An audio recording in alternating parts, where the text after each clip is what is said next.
Salutations à vous tous. Un excellent sabbat. Le titre de mon message aujourd'hui va avec la saison où nous entrons. C'est « Abandonner l'Égypte ». Abandonner l'Égypte. On arrive à l'époque du printemps où la nature se transforme, où la vie reprend de plus en plus. C'est tellement encourageant et, pour nous, dans l'Église, c'est le début du cycle annuel des magnifiques fêtes de Dieu. Ce sont les fêtes de Dieu. Il y a beaucoup de personnes sur la terre, sans vérifier, qui disent « Ah, ça, c'est les fêtes des Juifs ». C'est absolument pas les fêtes des Juifs. D'ailleurs, quand vous regardez dans Lévitique 23, dès le début, Dieu donne la liste de ces fêtes et il dit « Voici quelles sont mes fêtes ». C'est les fêtes de Dieu. Ce ne sont pas les fêtes des Juifs, absolument pas. Et sans les fêtes de Dieu, on ne peut pas comprendre le plan de Dieu. Chacune des fêtes donne une étape dans le plan de Dieu. Ce que Dieu a en tête pour l'ensemble de l'humanité selon son horaire à lui. Alors, ça a une importance majeure, ça, pour les appeler, parce que c'est tellement encourageant de savoir pourquoi nous existons, de savoir qu'est-ce qui s'en vient et qu'est-ce que nous avons à faire pour nous qualifier pour faire partie du royaume de Dieu, pour être transformés en être spirituel au retour de Christ et être capable d'aider les nations. Ça a une importance majeure de le savoir, de l'apprécier, puis de célébrer ces fêtes-là de bon cœur.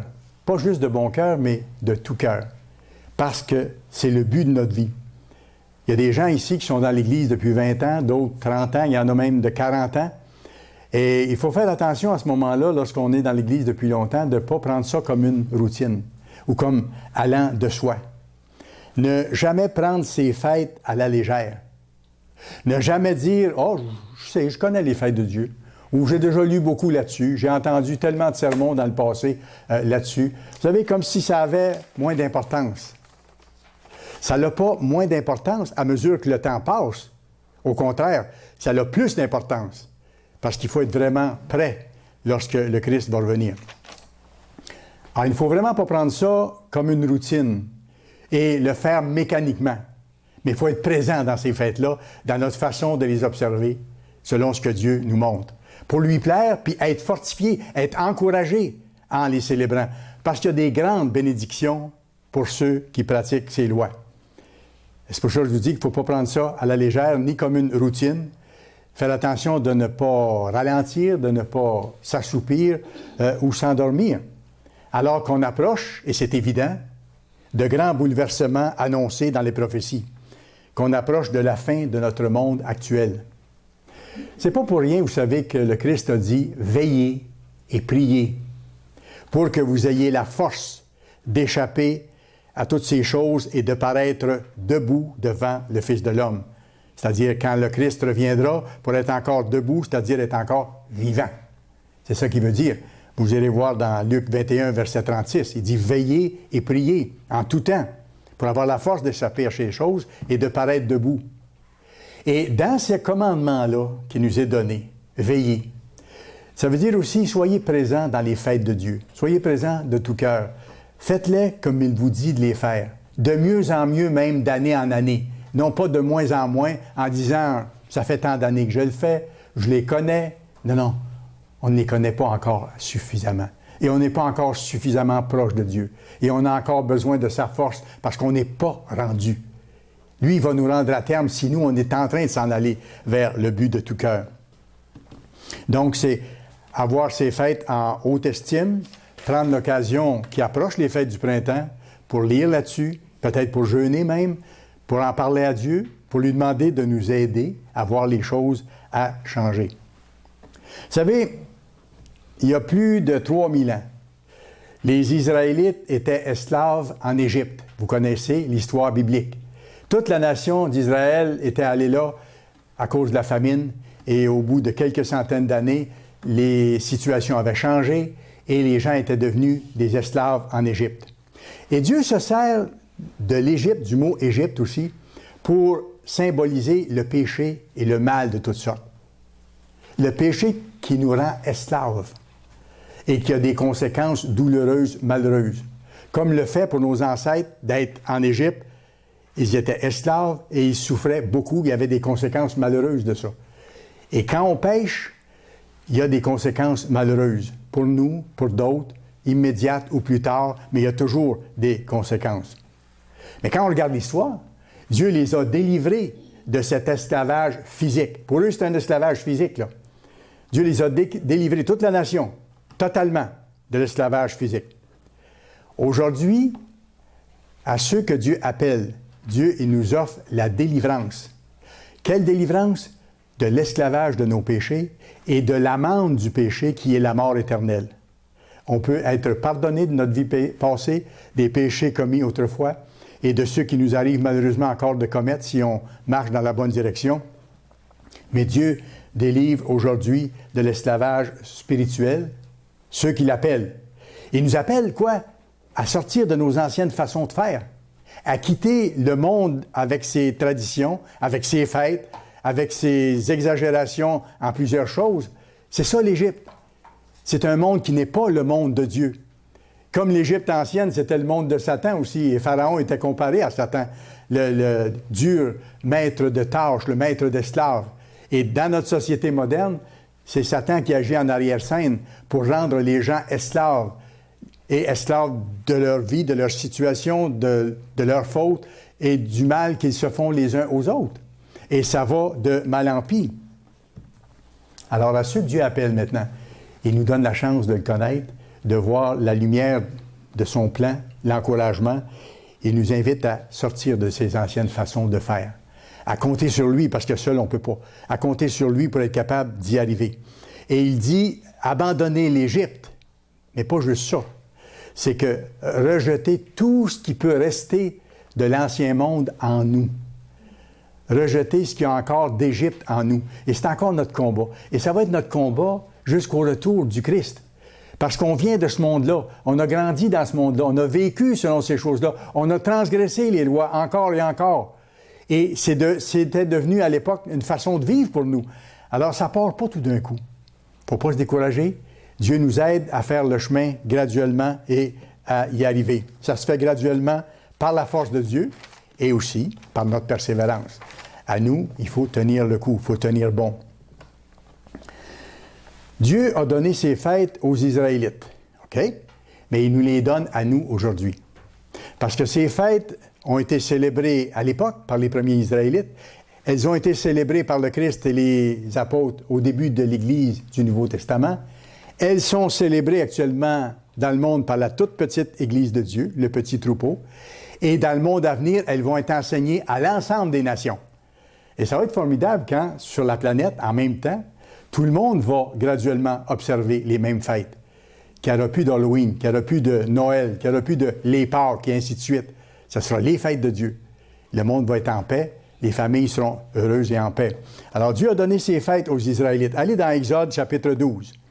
On va aller à quelques reprises dans Exode 12. Vous pouvez garder un signet si vous voulez. Exode chapitre 12, versets 2 et 3. « Ce mois-ci sera pour vous le premier des mois. Il sera pour vous le premier des mois de l'année. » Ici, on ne parle pas du mois de janvier, on parle de l'année sacrée de Dieu. Ça ne correspond pas au mois de calendrier que nous avons actuellement. « Ce mois-ci sera pour vous le premier des mois. Il sera pour vous le premier des mois de l'année. Parlez à toute l'assemblée d'Israël et dites, le 10e jour de ce mois, on prendra un agneau pour chaque famille, un agneau pour chaque maison. » Regardez le verset 5 à 7 après. Il précise la question de l'agneau. Ce sera un agneau sans défaut. Pourquoi est-ce que ça devait être un agneau sans défaut?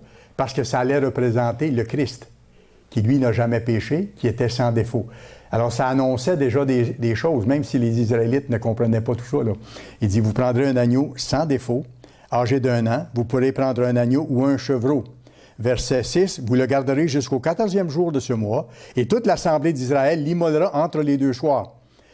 On prendra de son sang, on en mettra sur les 2 poteaux et sur le linteau de la porte des maisons, où on le mangera.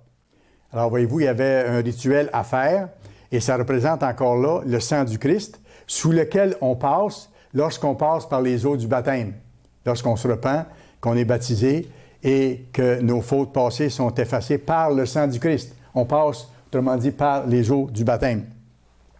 Versets 12 à 14, un peu plus loin. Il dit, « Cette nuit-là, je passerai dans le pays d'Égypte, et je frapperai tous les premiers-nés du pays d'Égypte.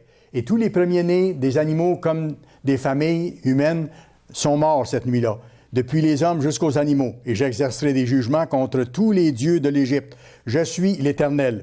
Le sang vous servira de signe sur les maisons où vous serez. Je verrai le sang et je passerai par-dessus. » Passover, c'est le nom de cette fête-là en anglais, Passover. Alors que dans la nuit où Dieu a dit qu'il allait détruire les premiers-nés de toutes les familles en Égypte et les premiers-nés de tous les animaux, il allait par contre passer par-dessus la maison de ceux où il y avait le sang du petit agneau sur les portes. Et ça représente ceux qui passent par les eaux du baptême et qui sont sous le sang du Christ. Et il n'y aura point de plaie qui vous détruise quand je frapperai l'Égypte. Vous conserverez le souvenir de ce jour et vous le célébrerez par une fête en l'honneur de l'Éternel. Vous le célébrerez comme une loi perpétuelle pour vos descendants. Alors, voyez-vous, ils avaient déjà le message que ça allait être perpétué à travers les siècles et nous continuons exactement la même chose, à mettre en pratique le même commandement que Dieu a donné concernant la Pâque. Pour nous, aujourd'hui, la Pâque représente le sacrifice du Christ qui est mort pour nos péchés. Et quand on passe par les eaux du baptême, comme j'ai mentionné, toute notre vie passée est effacée. Nos fautes sont effacées. L'amende est levée dessus nous. On n'est plus sous l'amende de la mort éternelle. Alors que dans l'Égypte ancienne, le sacrifice signifiait pour eux d'être libérés physiquement. Alors que nous, c'est d'être libérés spirituellement, d'avoir cette grande délivrance-là. Et quand on prend la Pâque après ça, c'est qu'on renouvelle notre engagement du baptême. Parce qu'au baptême, on prend l'engagement précis, clair, conscient, de suivre Dieu jusqu'au bout, quelles que soient les circonstances, quelles que soient les difficultés, quelles que soient ce qui peut arriver dans notre vie, quelles que soient les persécutions qu'on doit subir. C'est pour ça que le Christ a dit à un moment donné, « Celui qui ne me suit pas et ne prend pas sa croix n'est pas digne d'être mon disciple. » Ou celui qui préfère son père, sa mère, son travail, ses enfants à moi n'est pas digne d'être mon disciple. Et c'est pour ça, quand on prépare quelqu'un pour le baptême, on prend vraiment le temps qu'il faut pour que la personne comprenne vraiment l'engagement dans lequel elle s'embarque. Parce que c'est un contrat qui n'a pas de retour. Alors, il ne faut pas que les gens qui ne sont pas baptisés encore avec nous se sentent à part ou se sentent non considérés. Absolument pas. Nous baptisons les personnes au moment où Dieu nous montre qu'elles sont prêtes. Et quand ce temps-là vient, c'est le bon moment. Voyez-vous? Alors, il ne faut pas se hâter de prendre une telle décision. Alors, ceux qui prennent la Pâque à ce moment-là, aujourd'hui, avec les symboles du pain et du vin, au lieu du sang de l'agneau et de l'agneau tué, à ce moment-là, ceux qui prennent la Pâque doivent être baptisés. C'est-à-dire qu'ils se sont rendus compte qu'ils ont péché, ont demandé à Dieu de changer, de les aider, de leur pardonner. Ils ont passé par les eaux du baptême, ils ont été prêts à changer totalement. Ils ont mis le temps nécessaire de se préparer. Ils ont procédé à un changement de cœur, ce que la Bible appelle la circoncision du cœur. Abandonner ce qu'on faisait de mal pour se mettre à pratiquer ce qui est bien. Et quand on passe par les eaux du baptême, Dieu nous lave entièrement de notre vie passée et là, on commence une vie nouvelle. C'est le jour 1 de notre vie éternelle parce qu'à ce moment-là, on reçoit le Saint-Esprit en nous. Allez dans Romains chapitre 2. Romains chapitre 2. On va lire les versets 28 et 29. Regardez ce qui est écrit ici. Le Juif, ce n'est pas celui qui en a les apparences, c'est-à-dire dans la chair, étant circoncis. Le Juif, ce n'est pas celui qui en a les apparences, et la circoncision, ce n'est pas celle qui est visible dans la chair. Autrement dit, là, il dit, c'est plus comme dans l'Ancien Testament où on circoncisait physiquement, et ça s'arrêtait là. Il dit, mais le Juif, ou le Juif spirituel, c'est celui qui l'est intérieurement. Intérieurement. Et la circoncision, c'est celle du cœur, selon l'Esprit. Et cette circoncision-là, c'est un changement de cœur, justement. Abandonner nos anciennes voies pour vivre selon Dieu. Et ça, c'est le changement que Dieu recherche. Et c'est pour ça que dans l'Ancien Testament, vous pourrez aller voir dans Exode 12, verset 48, c'était pas tout le monde non plus qui pouvait prendre la Pâque chez les Israélites. Dieu était très précis là-dessus. Il dit, Exode 12, verset 48, « Si un étranger en séjour chez toi veut prendre la Pâque de l'Éternel, tout homme de sa maison devra être circoncis. Aucun incirconcis n'en mangera. » Oui, c'était très clair, hein? Alors, ceux qui n'étaient pas circoncis physiquement à ce moment-là ne pouvaient pas prendre la Pâque. S'ils voulaient prendre la Pâque, il fallait qu'ils soient circoncis. Comme dans le Nouveau Testament, pour prendre la Pâque, il faut être circoncis de cœur, non plus physiquement, mais de cœur.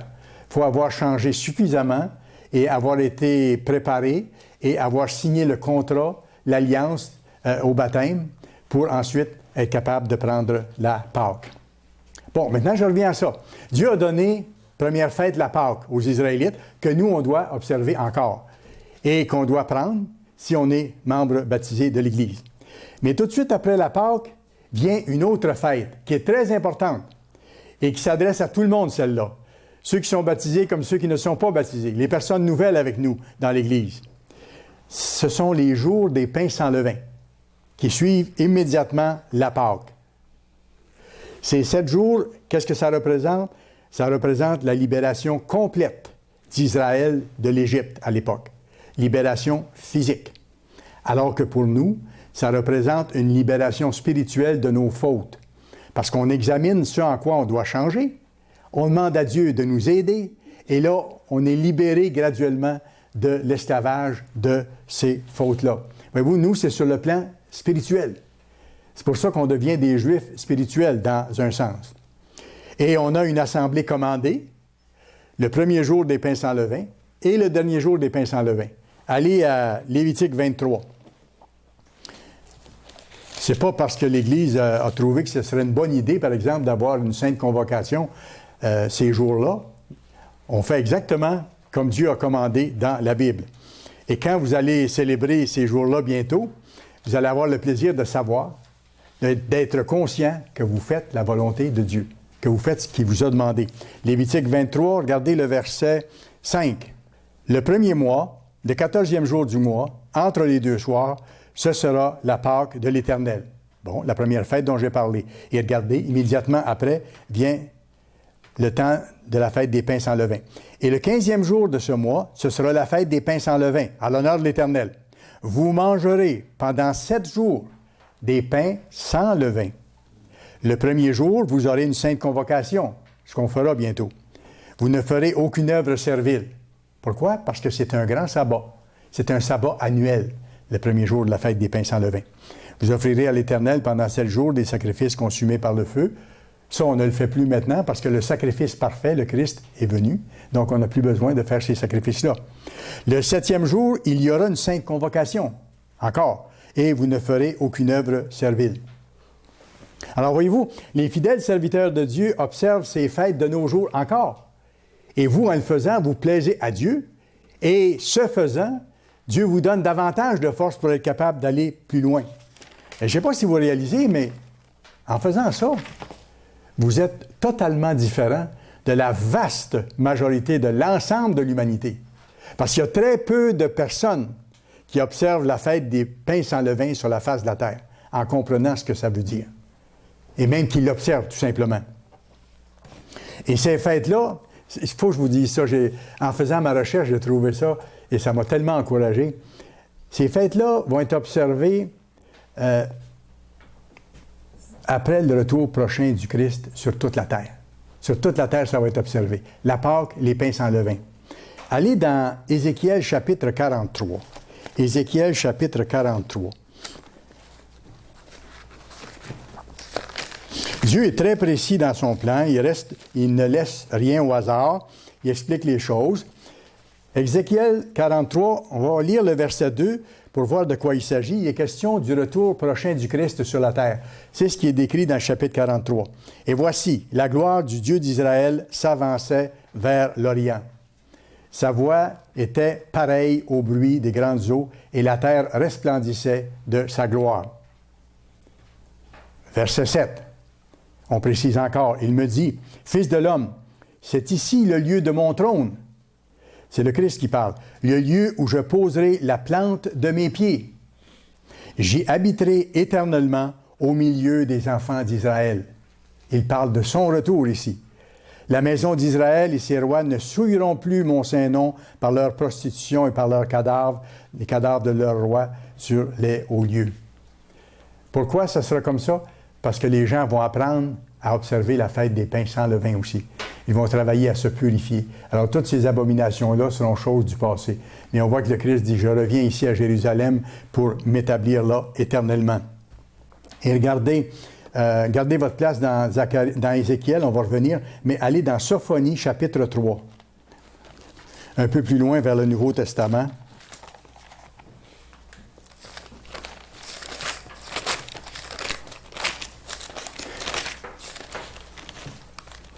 Avant le livre d'Agé et Zacharie, Sophonie, chapitre 3, et regardez le verset 9. « Alors je donnerai au peuple, aux différents peuples de la terre, des lèvres pures, afin qu'ils m'invoquent tous, qu'ils invoquent tous le nom de l'Éternel, pour le servir d'un commun accord. » Comprenez-vous qu'il parle ici d'une autre époque, qui n'est pas aujourd'hui, quand il dit que tous les peuples de la terre auront une même voix pour le servir, ils vont tous d'un commun accord servir Dieu. Il parle d'un autre monde, il parle du monde de demain, du monde à venir. C'est très clair. Regardez maintenant versets 16 à 18 du même chapitre. En ce jour-là, on dira à Jérusalem, ne crains rien. Et on ne peut pas dire à la ville de Jérusalem aujourd'hui, ne crains rien. Pourquoi il va dire ça? Parce que le Christ sera là et les guerres seront choses du passé. En ce jour-là, on dira à Jérusalem, ne crains rien. Sion, que tes mains ne s'affaiblissent pas. L'Éternel, ton Dieu, est au milieu de toi. On a vu dans Ézéchiel tantôt. L'Éternel, ton Dieu, est au milieu de toi, comme un héros qui sauve. Il fera de toi sa plus grande joie. Il gardera le silence dans son amour. Il aura pour toi des transports d'allégresse. Je rassemblerai ceux qui sont dans la tristesse, loin des fêtes solennelles. Tous les êtres humains qui sont actuellement dans la tristesse en réalité, parce qu'ils ne connaissent pas le plan de Dieu, ni ce qui s'en vient réellement, ni les belles fêtes de l'Éternel. Mais à ce moment-là, il dit, « Je rassemblerai ceux qui sont dans la tristesse, loin des fêtes solennelles. » Ça projette ce qui s'en vient. Et c'est tellement intéressant, et on voit que c'est en rapport avec les fêtes que nous nous apprêtons de célébrer et qui ont tellement de signification. Maintenant, revenez à Ézéchiel, le chapitre 45. Je vous avais demandé de garder votre place. Allez à Ézéchiel, chapitre 45. Ici, il donne les prescriptions pour les sacrifices et les fêtes dans le monde de demain. Prescriptions et sacrifices pour les fêtes dans le monde de demain. Regardez Ézéchiel 45.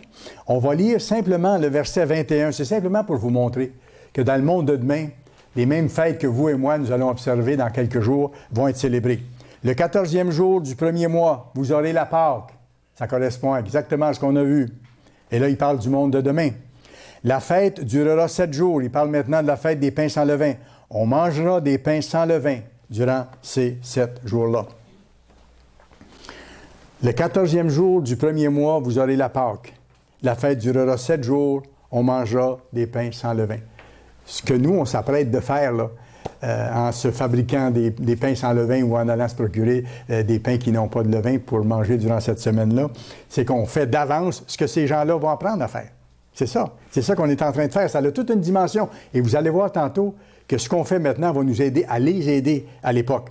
Pourquoi? Parce que nous allons enseigner aux survivants de la grande détresse. Nous allons leur enseigner les lois de Dieu, les voies de Dieu. Nous allons leur enseigner les fêtes que nous, on est en train d'observer et d'apprendre aujourd'hui.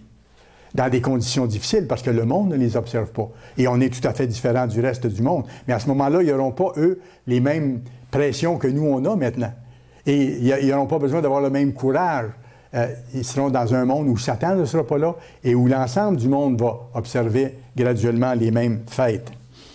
Et moi, ça me fait rêver parce que quand je réalise que nous allons enseigner à ceux qui vont survivre à la grande détresse, parmi ceux-là, il y aura peut-être de nos amis, il y aura peut-être de nos parents ou de nos enfants.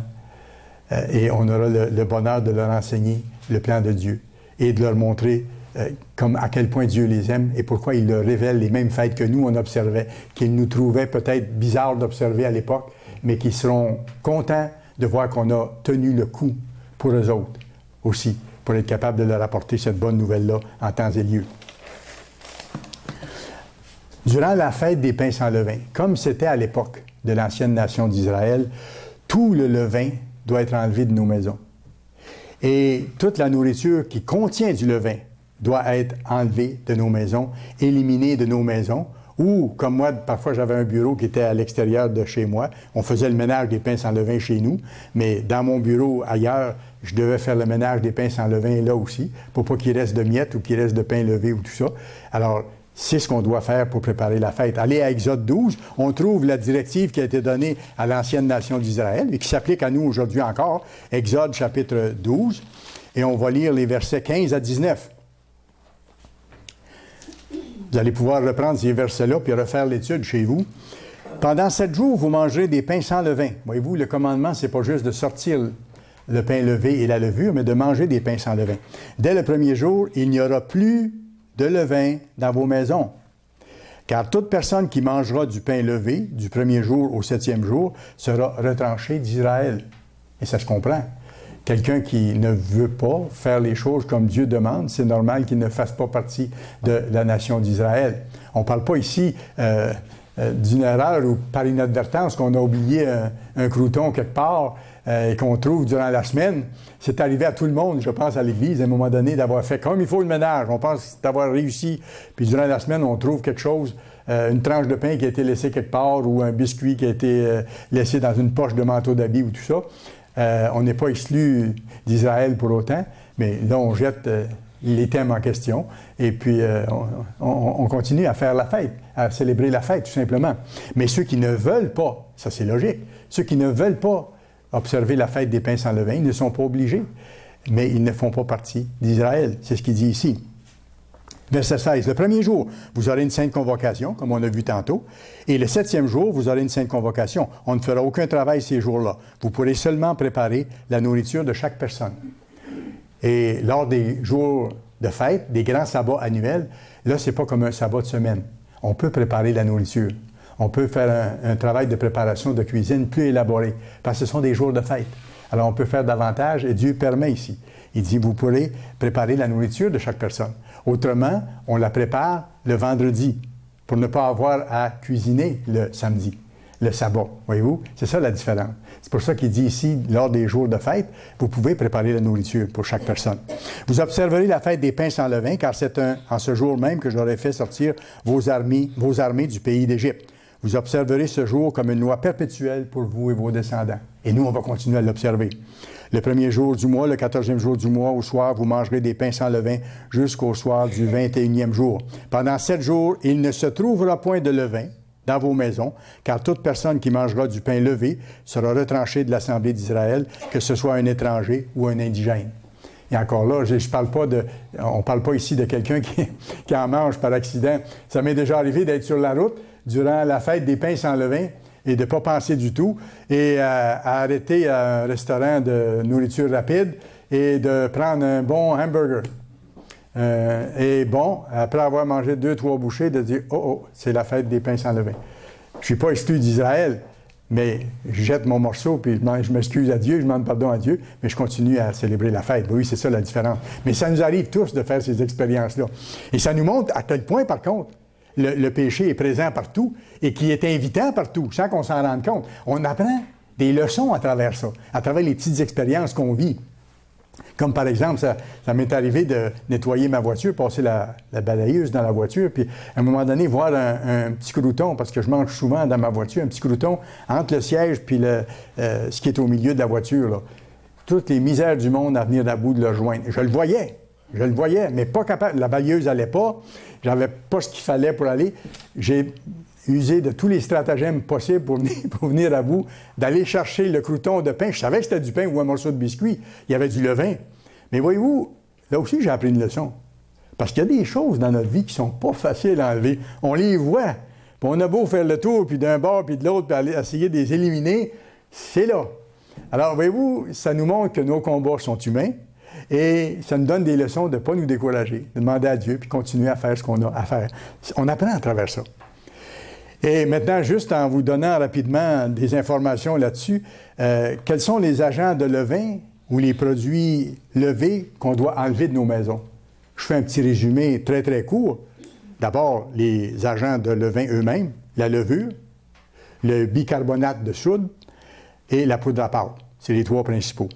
Et les produits maintenant qui peuvent en contenir à enlever de nos maisons, bien sûr les pains, les gâteaux, les biscuits, certaines céréales. Il faut lire les étiquettes. Certaines céréales, des tartes, des bonbons. Il y a certains chocolats qui en ont dedans. Pas tous les chocolats, mais certains. Alors, il s'agit de lire les étiquettes pour voir si le produit contient du levain quelconque. On peut garder, par contre, à la maison ce qui suit, ou les produits qui en contiennent, car ce ne sont pas des agents levants. Comprimés de levure, ce qu'on appelle levure de bière ou levure morte. Extrait de levure, on en retrouve ça dans la bière, dans les soupes, dans les sauces, dans la pâte à dents. Alors, ne jetez pas votre pâte à dents. Mais oui, même s'il y a ça dedans, c'est pas un problème. La levure autolysée, levure torula, qu'on trouve dans la bière, les soupes, et ainsi de suite. Crème de tarte et meringue. Ça, il n'y a pas de problème. Si vous avez un doute, on dit informez-vous ou jetez le produit en question, tout simplement. Alors, voyez-vous, on doit enlever le levain physique et les produits levés de nos maisons. D'ici, les pains sans levain. Ça nous rappelle les changements que nous, on doit effectuer pour enlever de nos vies le levain spirituel. Et ça ne sera pas fini tant que le Christ ne sera pas revenu. Et c'est pour ça qu'à chaque année, on a besoin de ce rappel-là. Puis on a besoin de le considérer comme sérieux. Parce que si on ne le considère pas comme sérieux, cette fête-là qu'on doit préparer, puis goûter, puis apprécier, comprenez-vous qu'automatiquement, on ne considérera pas comme aussi sérieux qu'on devrait le fait d'enlever de nos vies le levain spirituel. Ça va ensemble. Tout ça, ça se tient. Alors, c'est pour ça que les fêtes, chaque année, n'ont pas moins d'importance. Elles en ont plus. Pas seulement pour les nouvelles personnes avec nous, mais pour ceux qui sont là depuis longtemps. Et comme je disais, on apprend des leçons. Parce que ça prend un travail pour enlever le levain. On a commencé chez nous, là, déjà. La balieuse a passé pas mal partout. Moi, je suis rendu à mon bureau pour enlever les choses, la voiture et tout ça. Ça prend des efforts conscients, ça prend de la planification. C'est vrai physiquement, mais si vous y pensez, c'est vrai spirituellement. Exactement la même chose, d'où les leçons qu'on apprend. Et il y a plus que ça, parce qu'il faut, après ça, remplacer le pain levé par le pain sans levain. On a vu tantôt que pendant 7 jours, il fallait manger des pains sans levain. Ça aussi, ça a un sens très important. On n'est pas obligé d'en manger à chaque repas. Moi, j'aime le pain sans levain, fait que j'en mange à chaque repas presque, mais on peut en manger au moins une fois par jour. Au moins une fois par jour, ça c'est le commandement. Manger un peu de pain sans levain. Exode 12, le début du verset 15, dit ceci. « Pendant 7 jours, vous mangerez des pains sans levain. » Ça fait partie du commandement. C'est important qu'on s'en rappelle. Vous mangerez des pains sans levain pendant 7 jours. Et le verset 20 d'Exode 12 nous dit ceci. « Vous ne mangerez point de pain levé. Dans toutes vos demeures, vous mangerez des pains sans levain. » Dieu insiste, il revient là-dessus. Et regardez 1 Corinthiens 5. 1 Corinthiens 5, ici, Paul l'explique très clairement. Il l'explique à l'Église du Nouveau Testament, donc à nous aujourd'hui aussi. 1 Corinthiens 5, on va lire les versets 6 à 8. « C'est bien à tort que vous vous glorifiez. Ne savez-vous pas qu'un peu de levain fait lever toute la pâte? » C'est vrai, hein? Ça ne prend pas beaucoup de levain pour qu'une grosse portion de pâte gonfle ensuite. Ça, c'est le rôle du péché dans nos vies. Un peu de levain, ça fait gonfler toute la pâte. Il dit, verset 7, « Faites disparaître le vieux levain. » C'est vrai physiquement, on est en train de le faire dans nos maisons, et c'est vrai spirituellement. Faites disparaître le levain qui est encore en vous. Faites disparaître le vieux levain, afin que vous soyez quoi? Une pâte nouvelle. Puisque vous êtes sans levain, car Christ, notre Pâque, a été immolé. Voyez-vous, le Christ est mort pour ceux qui l'appellent, et il a été immolé pour nous. Et une fois que nous avons demandé le baptême et que nous sommes passés par les eaux du baptême, à ce moment-là, nous sommes une pâte nouvelle parce que tout le vieux levain a été enlevé et même les conséquences qui en découlaient.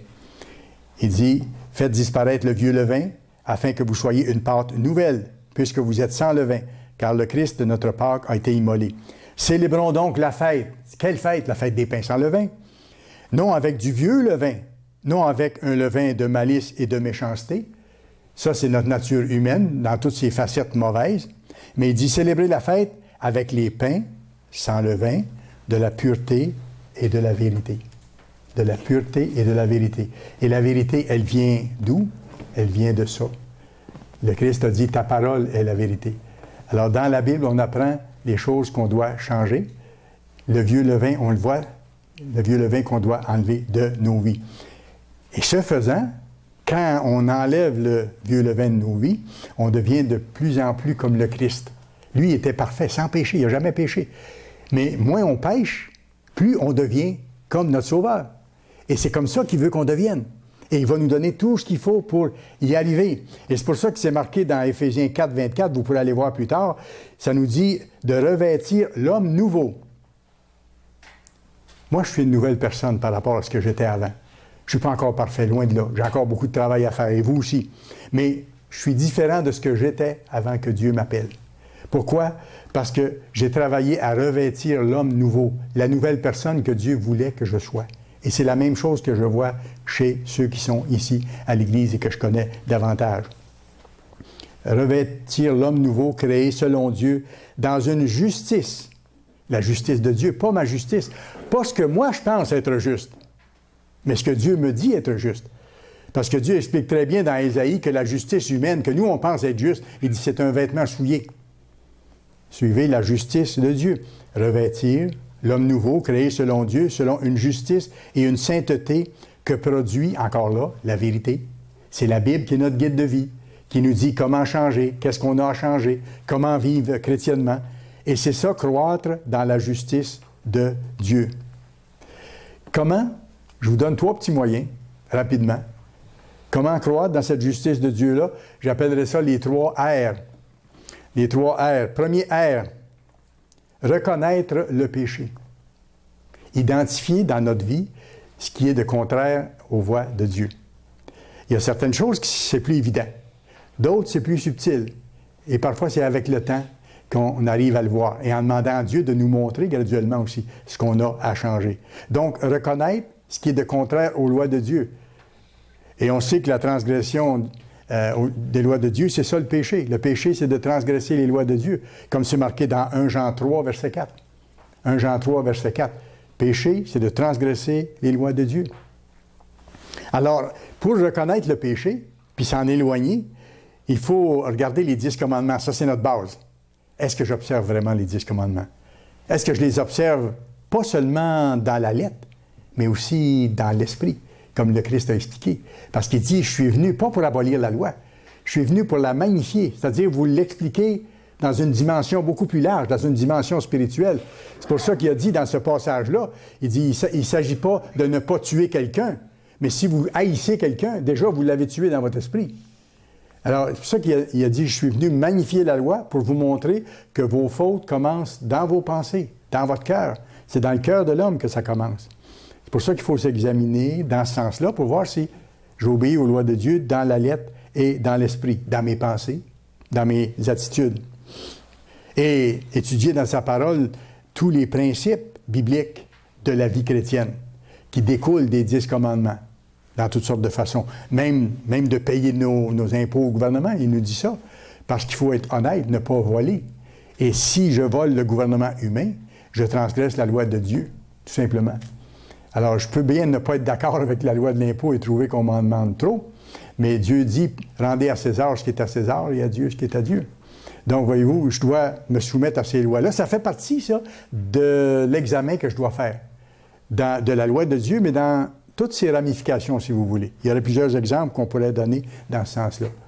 C'est pour ça que quand vient le temps de la fête des pains sans levain, plus que dans le restant de l'année, on peut s'examiner plus en détail, réfléchir à ces choses-là, voir ce qu'on a à changer, puis voir aussi les moyens à prendre pour être capable d'y arriver.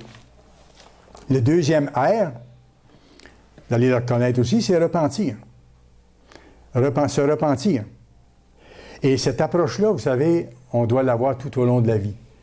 Pourquoi? Parce que même à la veille du retour de Christ, vous et moi, nous ne serons pas encore parfaits, même si nous sommes en train de nous perfectionner. Alors, on aura donc chaque jour à demander pardon à Dieu pour différentes choses. Moi, des fois, le soir, avant de me coucher, quand je parle à Dieu, des fois, je lui demande pardon des choses que je n'ai pas vues, que j'ai manquées sûrement. Parce qu'on est des êtres humains et on passe à côté de plusieurs choses sans s'en rendre compte. Alors, se repentir, c'est une approche de toute une vie, parce qu'on n'est pas encore parfait. On marche vers la perfection. Acte 2, verset 38. Acte 2, verset 38, ça, vous le connaissez très bien, ce passage-là. C'est l'apôtre Pierre qui répond aux gens qui demandent qu'est-ce qu'ils doivent faire parce qu'ils ont causé la mort du Christ. C'est lors de son premier grand sermon, après la Pentecôte, le jour de la Pentecôte. Pierre leur dit, « Repentez-vous. » Donc, regrettez d'avoir transgressé les lois de Dieu, décidez de changer, demandez pardon à Dieu et regardez ce qui va se passer. Repentez-vous et que chacun de vous soit baptisé au nom de Jésus-Christ pour le pardon de vos péchés. Vous recevrez alors le don du Saint-Esprit, par lequel on peut aller plus loin. C'est seulement par la puissance de Dieu qu'on peut vaincre totalement nos fautes, physiquement, spirituellement, d'une façon graduelle. Après le baptême, tout au long de la vie, il nous arrive de tomber, on sait. C'est un combat continuel. Écoutez, vous regardez l'histoire de l'apôtre Paul. Je pense que c'est dans Romains 7. Il dit, je vois dans mes membres une loi qui lutte contre la loi de mon entendement. Il dit, je comprends c'est quoi la loi de Dieu, je la connais. Mais il dit, il m'arrive de manquer mon coup. Il dit, c'est qui va me délivrer de ça? Et vous allez voir au verset 22-23, ça dit, heureusement grâce à Jésus-Christ. C'est par la force du Christ. On doit le supplier de nous aider à nous débarrasser de nos faiblesses. Avoir le courage qu'il faut, la foi qu'il faut, de ne pas se décourager, de tenir bon. Et s'il nous arrive de manquer notre coup, bien on demande à Dieu pardon. Il est prêt à nous pardonner. Regardez 1 Jean 1. 1 Jean chapitre 1, tellement encourageant. Versets 6 à 9. Si nous disons que nous sommes en communion avec lui, avec le Christ, et que nous marchions dans les ténèbres, nous mentons, nous ne pratiquons pas la vérité. Voyez-vous, ici j'explique un peu par exemple. Il dit, si on dit qu'on est en communion avec le Christ, mais que volontairement on ne change pas, qu'on continue à marcher dans les choses qu'on sait être contraires à Dieu, il dit on est un hypocrite, on marche dans les ténèbres, on ment, on ne pratique pas la vérité. Parce qu'on a vu qu'est-ce qu'il fallait faire, puis on ne fait pas d'effort pour changer. Il ne dit pas ici, si vous êtes parfait, vous avez tout changé. Non, non. Il dit, si on marche dans les ténèbres, on ment. Si on continue volontairement à rester dans ces voies-là, on ment à Dieu et on n'est pas en communion avec lui. Mais regardez le verset 7. Mais si nous marchons dans la lumière, si on fait les efforts pour se purifier, si on demande à Dieu son aide, si on tient bon, mais si nous marchons dans la lumière, comme il est lui-même dans la lumière, nous sommes mutuellement en communion et le sang de Jésus, son Fils, nous purifie de tout péché. Comprenez-vous que tant et aussi longtemps qu'on fait des efforts pour changer, il est avec nous, il est prêt à nous pardonner et il est prêt à nous aider. Ça, c'est le grand Dieu qu'on sert. Il ne veut pas décourager ses enfants. Il sait d'où on part. Puis on part de loin. Et certains d'entre nous partent d'encore plus loin que d'autres. Mais pour Dieu, ce n'est pas un problème. Il est capable de nous amener à terme. Il dit simplement, faites ce que vous avez à faire et laissez-moi faire le restant. Si nous disons, verset 8, que nous n'avons pas de péché, nous nous séduisons nous-mêmes. Et la vérité n'est pas en nous, parce que tout le monde a péché. Et il arrive encore à tout le monde de pécher. Si nous confessons nos péchés, il est fidèle et juste pour nous les pardonner, pour nous purifier de toute iniquité. Formidable. Ça, c'est tellement encourageant. Le principe là-dedans, c'est simple. On peut résumer à ceci. Nous devons progresser. Nous devons avancer. Un petit test que je me suis posé des questions, je vous les pose. Est-ce que je pêche aussi souvent qu'avant? Juste comme ça. Est-ce que je pêche aussi souvent qu'avant? Est-ce que telle faute a encore autant de contrôle sur moi qu'avant? Est-ce que telle faute précise a encore autant de contrôle sur moi qu'avant? Si je suis capable de dire non, je ne pêche pas aussi souvent qu'avant, j'arrive à ne pas pêcher aussi souvent qu'avant, et non, telle faute avec laquelle j'ai de la misère, elle ne me contrôle pas toujours. Donc, je suis en train d'avancer. C'est ça que ça veut dire. Si la réponse est non, c'est que vous êtes en train d'avancer. ne faut pas se décourager. Absolument pas. Il y a un proverbe chinois que j'ai noté, que j'aime beaucoup, qui peut s'appliquer ici, qui dit « Ne vous inquiétez pas d'avancer lentement. » OK? Je reprends la première phrase. « Ne vous inquiétez pas d'avancer lentement. Inquiétez-vous de ne pas avancer. » Il y a toute une différence. Parfois, on trouve qu'on n'a pas été assez vite, qu'on n'a pas assez changé, mais si on est en train de changer, c'est qu'on est sur la bonne voie. Il faut peut-être mettre plus d'efforts, d'accord, ou prier davantage Dieu, ou jeûner, c'est vrai. Mais si on est en train d'avancer, Dieu voit les efforts qu'on fait et va les bénir. Et le proverbe chinois est juste dans ce sens-là. Il dit, ce qui est important, c'est de voir qu'on avance. Il faut avancer. Bien sûr, il ne faut pas se servir de ça comme excuse pour dire, bon, ben, je peux aller lentement, en autant que j'avance, même si c'est lentement. Mais si vous avancez trop lentement, volontairement, à un moment donné, le train va être passé, puis vous allez être très lent sur la gare du train, vous ne serez pas embarqué dedans pour aller au lieu de sécurité ou pour aller au royaume ou tout ça. Parce qu'il faut faire tout ce qu'on a à faire pour aller le plus vite possible. Le troisième R, maintenant, c'est résister. Résister. Les tentations, ils viennent. Des fois, elles viennent de nous autres, de notre fond, parce que, bon, il y a des fautes anciennes qui ont tendance à revenir. Mais il y a aussi l'adversaire qui s'amuse à ramener des choses ou à essayer de mettre des idées dans notre tête ou mettre des émotions ou se servir d'une situation pour nous faire être fâchés ou nous faire être déçus ou quoi que ce soit. Il agit et il va agir de plus en plus à mesure que le temps passe. Il faut résister à ces tentations-là avant qu'elles ne deviennent un péché. Je fais une nuance ici. Une tentation, ce n'est pas un péché. Vous êtes tenté. OK? La pensée vous vient d'haïr quelqu'un. Ou la pensée vous vient de voir de la nudité dans votre tête. Ou la pensée vous vient de vous venger. La pensée qui vous vient n'est pas un péché. Si vous la gardez, là, vous péchez. Comprenez-vous l'idée? C'est exactement ça. J'ai déjà donné cet exemple-là. Vous allez quelque part, vous voyez une image que vous ne devriez pas voir. Une image de violence ou une image de nudité qui apparaît dans une photo de centre d'achat ou tout ça, vous l'avez vu. Mais vous n'avez pas péché. Mais si vous restez les yeux dessus, vous commencez à vous faire un film dans votre tête, comprenez-vous que vous êtes embarqué dans le train du péché. Alors, la tentation elle-même n'est pas un péché. C'est là que je vous dis, le troisième R est important, c'est-à-dire résister. S'il y a une pensée comme ça qui me vient d'haïr quelqu'un ou de vouloir réagir violemment ou de vouloir me venger ou quoi que ce soit, la pensée vient, mais je dis non, je change de poste. Je pense à autre chose. C'est un moyen que Dieu nous donne. Aux pensées mauvaises, on remplace par des pensées justes. C'est ça, changer de poste. Comme sur la télévision, si vous voyez une scène de violence ou une scène de nudité ou de mensonge ou de moquerie, on change de poste ou on ferme carrément la télévision. On n'a pas d'affaire à s'asseoir avec les moqueurs, comme la Bible dit. Alors, voyez-vous, on n'est pas coupable si on l'a vu. Mais si je continue à la regarder, là, je suis coupable. Ce combat-là, on va l'avoir jusqu'au retour de Christ. La fête des pains sans levain dure 7 jours. Il y a une durée. Mais on est tellement, tellement heureux d'être appelés, de connaître le vrai but de la vie et surtout, dans tout ça, de pouvoir compter sur Dieu. Parce que là où il veut nous amener, dans l'immortalité, dans la vie éternelle, à être des gouverneurs, des serviteurs sur la terre pour aider les autres personnes, c'est tellement élevé que c'est au-delà de nos forces. Par contre, lui dit, moi, je vais vous apporter. Soyez fidèles. Si vous n'abandonnez pas, moi, je ne vous abandonnerai jamais. 1 Pierre 4, 1 Pierre chapitre 4. Il est question de l'Église ici. Et vous savez, Dieu n'examine pas le monde actuellement. Dieu ne passe pas un examen sur le monde. Dieu sait que le monde est le monde de Satan et il sait qu'il n'appelle pas la vaste majorité des gens pour le moment.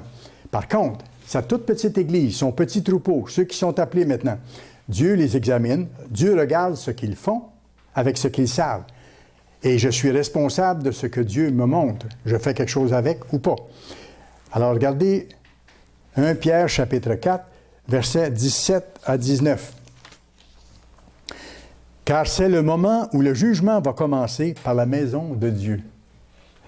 Alors, voyez-vous, l'examen de Dieu, là, elle commence par sa maison, non pas par le monde en général, par nous, parce qu'on a la responsabilité de faire quelque chose avec ce qu'il nous a montré. avec ses lois, avec ses fêtes, avec ses attitudes qu'on doit développer. Alors, Dieu regarde qui? Il regarde ses enfants, ceux qu'il a appelés. Il est prêt à les aider, mais il regarde comment ils se comportent avec ce qu'ils savent et quelles luttes, quels efforts ils font. Alors, le jugement va commencer par la maison de Dieu. Or, si c'est par nous qu'il commence, quelle sera la fin de ceux qui n'obéissent pas à l'Évangile de Dieu? Verset... Et si le juste se sauve avec peine, le juste, c'est celui qui pratique la justice de Dieu. Et il dit, il se sauve avec peine. Ça veut dire qu'il y a des efforts à faire. C'est avec peine qu'on s'en va vers le salut. On ne fait pas juste attendre. On ne dit pas, j'ai eu mon billet pour la vie éternelle, je l'attends. Non. Il se sauve avec peine. Il y a son effort à faire. Il y a les pains sans levain à vivre dans sa vie. Éliminer le mal de sa vie. Et si le juste se sauve avec peine, que deviendront l'impie et le pécheur? Ainsi que ceux qui souffrent selon la volonté de Dieu remettent leur âme au fidèle Créateur en faisant ce qui est bien. En faisant ce qui est bien. C'est notre rôle. Malgré les difficultés, malgré les souffrances. Et il y a des gens dans l'Église que Dieu guérit. Il y a d'autres personnes dans l'Église que Dieu ne guérit pas. Ou qu'il ne guérit pas pour l'instant. Dieu a ses raisons. Il a fait la même chose avec l'apôtre Paul. L'apôtre Paul a demandé à Dieu 3 fois d'être guéri. Et Dieu a dit non, ma grâce te suffit. Paul ne savait pas pourquoi. Mais Dieu savait pourquoi. Ça jouait le rôle dans la vie de Paul que ça avait à jouer tout simplement. Voyez-vous, il faut voir les choses dans la perspective plus grande, dans la perspective de Dieu. Moi, ça m'a frappé cette semaine parce que j'avais demandé à M. Ames de m'envoyer des documents. Vous savez, M. Ames a fait un AVC dernièrement. Il a été à l'hôpital, il est revenu chez lui et maintenant il est limité dans ses opérations. J'ai tellement resté surpris. 3 jours après, M. Ames m'a contacté, il m'a écrit en s'excusant d'avoir pris du temps parce qu'il avait été malade et qu'il n'avait plus la force qu'il avait avant. Mais il m'a envoyé les documents que j'avais besoin et il m'a dit, M. Brochu, si vous avez besoin d'autre chose, dites-le moi, ça me fera plaisir de vous aider. Cet homme-là est dans une situation très difficile. Il en souffre beaucoup et c'est frappant de voir comment, dans les difficultés qu'il a, il continue de vivre selon la vérité, selon les pains sans levain, à servir les autres tant qu'il peut. C'est ce qui est mentionné ici. Ainsi que ceux qui souffrent selon la volonté de Dieu, que Dieu permet, remettent leur âme au fidèle Créateur en faisant ce qui est bien. Et c'est tout un exemple. Moi, ça m'a frappé. C'est pour ça que je vous en parle aujourd'hui, parce que, écoutez, cet homme-là n'était pas obligé de me répondre. Là. Même, je me demandais si j'aurais un jour une réponse à cause de son état de santé. Mais qu'il prenne la peine de m'écrire lui-même, puis de s'excuser en plus, parce qu'il était empêché par son état de santé, c'est vraiment frappant. On voit l'attitude d'un vrai serviteur de Dieu. Apocalypse 2, verset 26, vous irez voir des promesses fantastiques. Apocalypse 2, verset 26. Ça s'applique à vous et à moi si nous travaillons à vaincre en utilisant nos 3 R qu'on a vus tantôt. Apocalypse 2, verset 26. À celui qui vaincra, qui continuera d'éliminer le mal de sa vie, qui remportera des victoires sur ses faiblesses et qui gardera jusqu'à la fin mes œuvres, je donnerai autorité sur les nations. Ça, c'est l'équipe que le Christ est en train de former. Avec vous, qui l'appelle maintenant, qui avez à vivre toutes sortes de situations. Parfois des situations plus faciles, parfois des situations plus difficiles, parfois des moments de difficulté de santé, parfois des moments de difficulté d'emploi ou ce que vous voulez, ou de persécution de gens autour qui n'acceptent pas ce que vous faites ou comment vous vivez, mais vous devez continuer, parce que le but est là. Il dit à celui qui vaincra et qui gardera jusqu'à la fin mes œuvres, je donnerai autorité sur les nations. Maintenant, je vais plus loin. Parce que vaincre, c'est pas seulement assister à l'Église de Dieu régulièrement. Vaincre, ce n'est pas seulement assister à l'Église de Dieu régulièrement.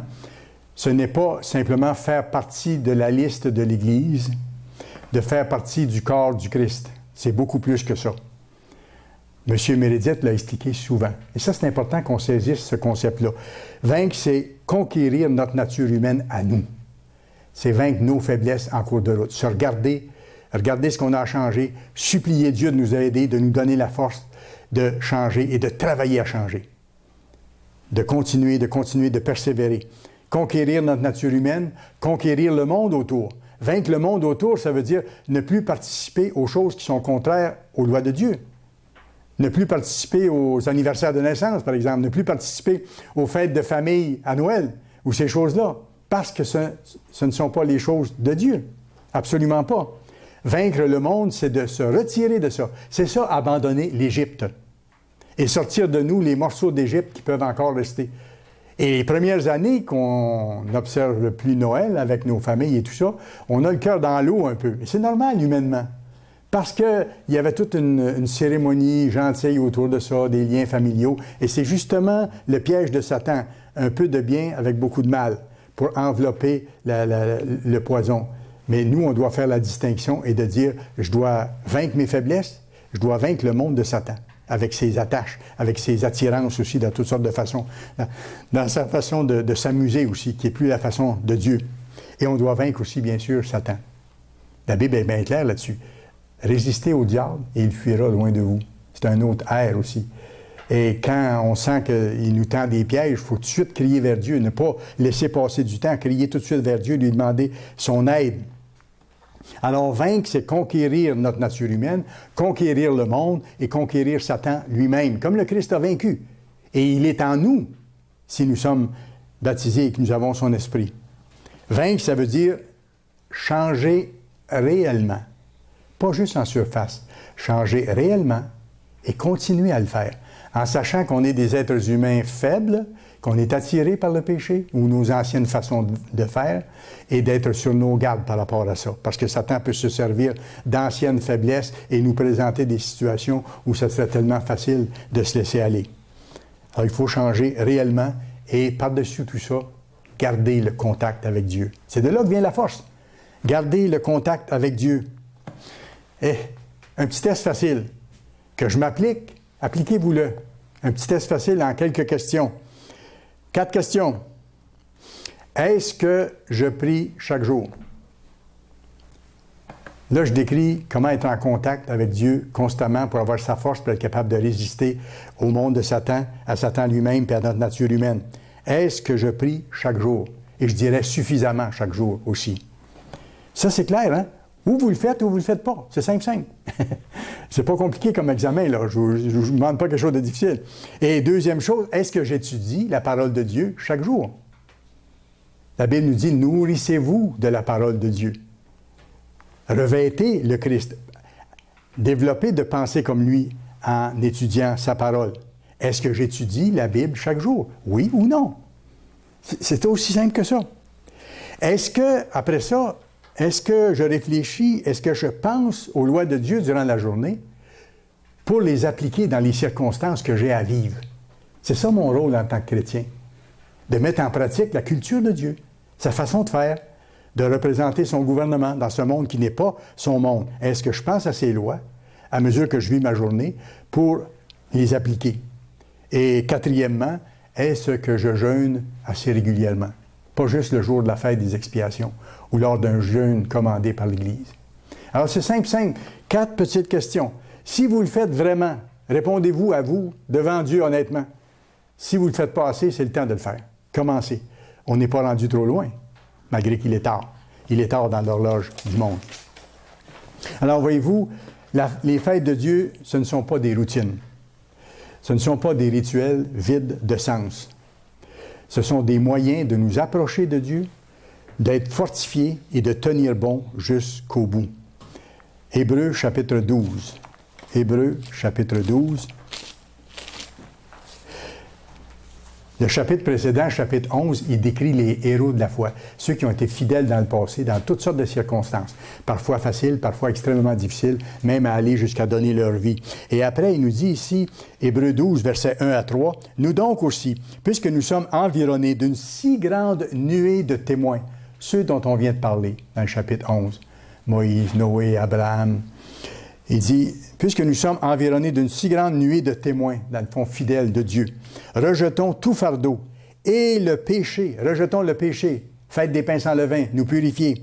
Rejetons le péché qui nous enveloppe si facilement. Et on le sait tous. Et courons avec persévérance dans la carrière qui nous est ouverte.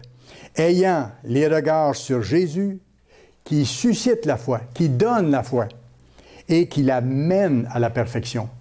Voyez-vous, qui mène la personne à la perfection dans la foi? C'est le Christ. C'est pour ça qu'il faut le supplier, il faut être proche de lui, lui demander son aide constamment, puis s'appliquer à vivre selon ses lois. Ayant les regards sur Jésus qui suscite la foi, qui donne la foi et l'amène à la perfection, en échange de la joie qui lui était réservée, il a souffert la croix, méprisé l'ignominie, et s'est assis à la droite du trône de Dieu. Considérez en effet celui qui a supporté contre sa personne une telle opposition de la part des pécheurs, afin que vous ne vous lassiez point l'âme découragée. Ne vous découragez pas. L'histoire n'est pas finie tant qu'elle n'est pas finie. Mais il faut être prêt parce que les événements qui viennent vont être plus bouleversants et il faudra avoir davantage de force. Un dernier verset, allez dans Apocalypse chapitre 3. Apocalypse chapitre 3. Dieu nous donne, et c'est tellement encourageant, des promesses d'aide, des promesses de protection et des promesses d'un avenir merveilleux. Apocalypse 3, versets 10 et 11. Parce que tu as gardé la parole de la persévérance en moi. Et ce dont je vous parle aujourd'hui, de vivre intensément la fête des pains sans levain et d'en vivre un peu toute l'année, ça demande de la persévérance. Parce que tu as gardé la parole de la persévérance en moi, je te garderai aussi, je te protégerai à l'heure de la tentation, c'est la grande détresse, qui va venir sur le monde pour éprouver les habitants de la terre. Il dit, si vous persévérez dans mes voies, même si vous n'êtes pas encore parfait, je vais vous protéger au moment de la grande détresse. Verset 11, je viens bientôt, retiens ce que tu as afin que personne ne prenne ta couronne. Et si on tient bon, il va nous délivrer, il va nous protéger et regardez après ce qui arrive. Celui qui vaincra, je ferai de lui une colonne dans le temple de mon Dieu.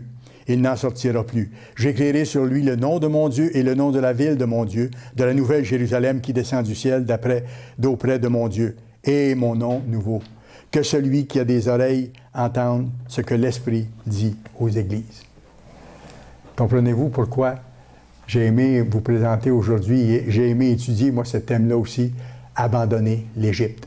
On n'a plus rien à faire avec ça. On n'a plus rien à voir là. Célébrons ces fêtes du printemps avec reconnaissance, avec cœur et avec enthousiasme.